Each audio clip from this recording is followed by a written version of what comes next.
Salutations, respected viewers. This is George from Ireland. Here I am in Richmond, outside what remains of Richmond Palace. This area was called Sheen for centuries. There still is a bit of Richmond-upon-Thames. It's known as Sheen. Anyway, it was then a manor, and there was a manor house behind me where the gatehouse to the palace now stands. So that the crown took that certainly in the 11th century. Later it was granted to the Bellay aristocratic family who'd come over from Normandy in 1066. The monarchy started to rent it off them. Anyway, about 1330 it reverted to the crown. So then Richard II, he built a palace here, and he spent some time here in Sheen Palace, as it was then known, with his good wife Anne of Bohemia. She died here. He was so distraught he had the palace razed to the ground.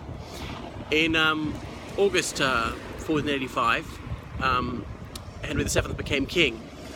22nd of August to be more, well, that's when he won the Battle of Bosworth, but he dated his reign from the day before, so anyone who fought against him was a traitor, according to him. Anyhow, he took over this area, Sheen, but he named it Richmond after his estate in Yorkshire. Despite him being a Lancastrian in the Wars of the Roses, he had extensive estates in the White Rose County. Anyway, he built a new palace here, and he was delighted with this. He was a notoriously parsimonious monarch, highly effectual at collecting imposts. But one of the few indulgences he allowed himself was building a magnificent palace here, which went from here all the way to the River Thames. You can't see it behind me, it'd be 500 metres or more.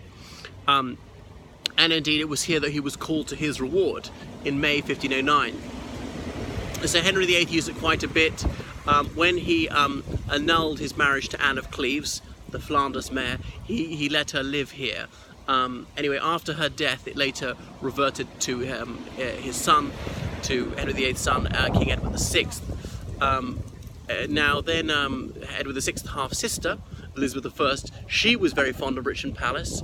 She spent a great deal of time here, and indeed she also was called to the Almighty while staying here, and it was from here that a courtier had to ride to Edinburgh, to Holyrood House, to inform King James VI of Scotland that he was to be King James I of England as well.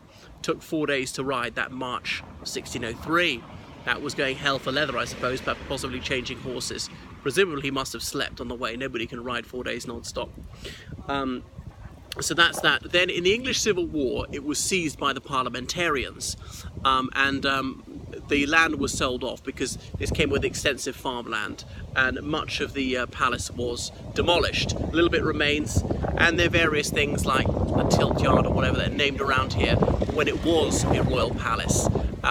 So it did not return to the crown when the British Commonwealth came to an end, when Charles of that name II came back to claim his realm. So that is Richmond Palace, a very historic and storied place, but unfortunately not a great deal of it remains. So it's right beside Richmond Green. A green meaning just an open piece of grass in the middle of a village. So Richmond-upon-Thames is a borough.